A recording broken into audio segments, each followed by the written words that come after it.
Hello and once again to an episode of Yingpingu's Let's Play of Pokemon Mystery Dungeon Explorers of the Sky. Okay, we're gonna have a nice, small, but pretty decent sized recap video because what we're doing today is recapping what we've been doing over the past few videos. But first, Lancelot's gonna show us a secret in Sharpedo Bluff that we didn't know about. It's quite interesting. Yeah, you're wondering why she led us back to that narrow cliff top that we saw in the very first episode. And yeah, here she is explaining that the cliff top is shaped like a Sharpedo, which we already knew. But, oh my goodness, there was this bush over there, and she just revealed a nice stairway. Apparently, according to the information that I know about, she used to live in this area before she went to the guild. So this is actually quite an interesting piece of information. I mean, this is basically like, I don't know, the huts in Pokemon Mystery Dungeon 1. Yeah, because you used to have like these funny little huts that you used to live in the first Pokemon Mystery Dungeon games. This is basically her version of it. So yeah, this is where your partner would be living in Pokemon Mystery Dungeon 2 before they joined the guild. So yeah, quite an interesting piece of information. But first, we're going to sit down and have a nice meeting about what we've been doing when we're at the future and what our plan of action is to take right now, because we're back in the past and we have to do certain things now. Great. I never expected you to be that very same Yingpingu. Grover, could you tell us more about that? Yes, Yingpingu and I. We were jointly investigating the planet's paralysis. A Pokemon and a human. Paired together. Yeah. And Yingpingu had, or has, a special ability like none other. We relied on that special ability to investigate the planet's paralysis. It played a vital part. By special ability, do you mean the dimensional scream, don't you? Exactly. But the dimensional scream has a drawback. And that drawback actually requires the presence of a trusted Pokemon partner. So you can't just use it with any other random person. You actually have to have someone you trust to be beside you at all times. So yeah, a trusted partner. That's why we work together. The dimensional scream is set off by triggers tied to places where the time gears are hidden. We needed to find out where the time gears were in the past. We needed a dimensional scream to accomplish that. Wait a second. You said that it has to be a trusted partner nearby for the dimensional scream to work. But the dimensional scream was triggered not long after we met. Your point? Doesn't that show how much you two trust each other from the very start? I don't want to hint I have any romantic feelings for Lancelot. Is that what you're suggesting, Grover? Because I object. But yeah, we have been good partners from time on. And that is how the dimensional screen works. Yeah, you need a trusted partner. Even if you trust them from the start, it still works. And of course, it's only triggered in response to areas connected to the time gears. So the opposite is also true. The dimensional scream is not triggered to places who aren't connected to time gears. Really? That's not how I remember it. Listen, Yingpingu, do you remember that time it went off near Drowsy? And during our first exploration? And there were other times too. We went to places that seemed to have nothing to do with time gears, but even then the dimensional screen was triggered. Are you sure? But that never happened in the future. The dimensional screen was never triggered by places that had no tie to time gears whatsoever. Well, if that's true, I don't know why it would work differently here. Perhaps things are different in the past for the dimensional screen and how it works there. Oh, that explains it. Maybe that's why at that time we're in the future. So you remember that funny little waterfall that we wanted to test out if the dimensional screen would work on it? Well, since it had no connection to any time gears whatsoever, when I touched the water, there was no reaction. So yeah, that explains why it didn't work then. But even then, we still don't know why it works in the past. Maybe it's just Nintendo logic. I don't know. Yeah, seriously. But yeah, this is a fantastic ability, even if it has drawbacks. Don't you agree, guys? Yeah, this is a very interesting ability to have. It's not the best in the world, but it's definitely good because it can help us with our mission now. Yeah, we can't abuse it, which seems logical anyway, but it'll definitely help us in our mission now. And that's it. We've cleared how dimensional screen works. So, very well done. Good job, partner. Oh yeah, Grovar's just explaining about the time gear stuff again. We took the passage of time that brought us from our world to your future into this world. However, that fateful day, Grovar and I were split off. And now we're just having a flashback from the first episode. Great. Yeah. No, I can't hold on. No. We encountered turbulence while traveling through time. How the hell does that work? Turbulence? What, we were flying an aircraft and suddenly we crash landed and somehow I got flown to a beach while you didn't know where on earth you went. You still haven't explained where the hell you landed. Yeah. I don't know, it seems so outlandish. Do I even trust this guy? He's making so many assumptions, but most of them have been correct so far.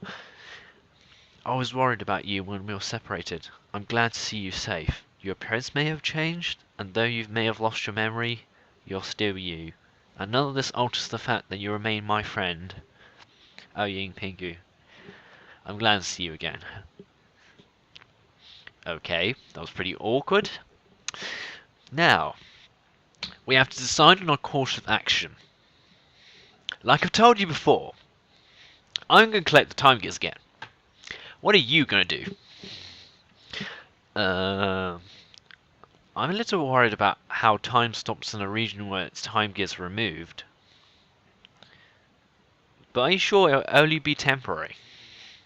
Oh, good old Lancelot. Always has to question everything. But, yeah. Time will be restored to its normal state everywhere once all the time gears are put into Temporal Tower. So let's see. We'll go with you, Grovar. Taking a time gear will badly affect the Pokemon that live in that area. But we have to prevent plants paralysis. Okay then, we'll go together. But the hour's late. We should get some rest. Because, yeah, there's no point going in pitch darkness. We should rest up tonight. We'll leave in the morning. Would you like to save your adventure? Of course. Because if you don't save your adventure, you're pretty much screwed. And then you have to go through all of that stupid storyline again. Everyone knows the basics. Lancelot's in here. Oh my god, she's been captured! Check outside, Grovar. Oh my goodness, we can't afford to have one of our team members gone. And I like how I'm just sleeping there. Oh, okay, she's just sleepwalking. Okay, maybe she wasn't sleepwalking, she's just admiring the view. What's the matter? Can't sleep? Yes, just thinking. Thinking about Dusknoir. No, that's not it. Sure, finding out we were being deceived came as a real shock. But hearing your story earlier, Grovar, it really drove it home. What Dusknoir said in the future was really true.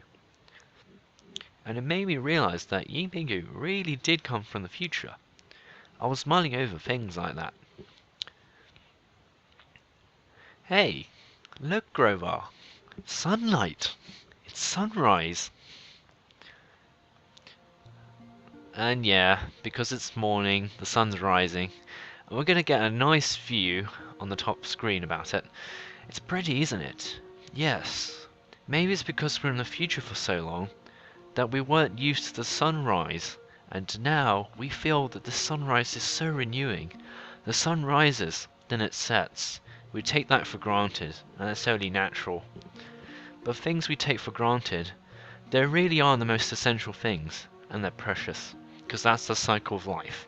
And I don't think you'll be very pleased to have the sun blocked out 24/7, which is kind of what happens in Antarctic in the winter. I'm sorry, yeah, but I have to make little references like that.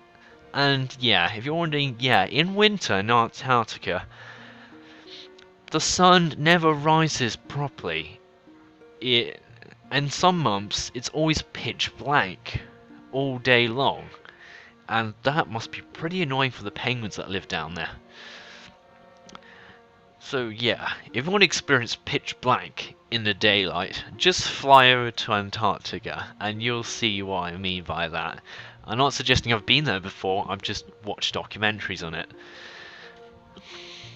You say not to give up, but what can we possibly do in this big situation? We have to think. We have to think. Okay. When all seemed lost, you refused to give up. Even I had given up. What compelled you? What drives you? What is your motivation? How did you manage to stay so strong? Well, I wanted to. I really don't know. But maybe because Yingpingu stood by me. Aw, how cute. Take a look at this. It's a random rock. What could this be? There's an odd pattern inscribed on it. I've never seen anything like it. This pattern is new to me. This is my relic fragment. It's my personal treasure. I have this dream of one day of solving the mystery behind this strange fragment. But I was such a coward. I couldn't work up the courage to become apprentice in the guild. It was then that I met Yingpingu. And yeah, we've had so many adventures together. And just to think, at the beginning of our venture, she was just a chicken. She was just so much of a shy person, and now she's become like courageous, able to question people without thought. She's like, I don't trust you at all. Whereas before she'd be like, oh god, I'm so timid, I'm not going to stand up to this random Grovile here. So yeah, she's changed a lot. She's become such a good partner with her epic energy ball, just destroying everything. I'm really glad I picked on that TM.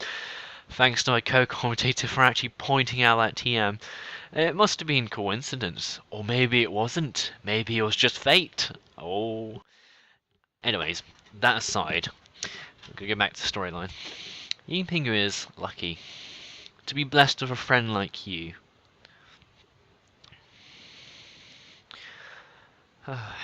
Well, it's morning. And yeah, we should be leaving soon. It's interesting to note that Grovar's been so used to the pitch blackness of all time that maybe the sunlight would be so dazzling to him. He'd be like, oh my goodness, there's a lot of light. I mean, it's not like he hasn't seen light before, but actual proper sunlight must have been really good for him. It must have been a really spectacular feeling, I think. And oh, I just moved the screen. So yeah, we should be going there, that small pool up there. You see that nice pool up there? We're going to be going to there, I think. Wait, is it? Yeah, the underground lake. So yeah. The underground lake will be close. Yeah, there we go. It's indicated by an arrow now. So we're going to be going there next. It's quite far away. Not as far away as before, the places we've been to before, but, oh, how about Treeside Forest? That's where I got my first time gear. Where's that? Here. And I think I'm going to be pausing. You see, yeah, there we go. So you can see it's quite far away. You can see those blue and red berries in that other forest over there. That was like, orange tree forest thingy, and, Applewoods. Yeah, remember that little quest we had to get stupid apples from Guildmaster Wigglytuff. So yeah, it's on the other side of that mountain boundary we went to before. And if we were to fight someone over a time gate, that would attract attention. But over here, there's no one guarding it, which I find really odd. There should be someone guarding it, even a random ditto. Yeah, but apparently there's no one guarding that, which is why Grover went there first, because there was no one there, so we could just yoink, just nicked it. Oh goodness. They should have learnt their lesson. They should have put a guard there.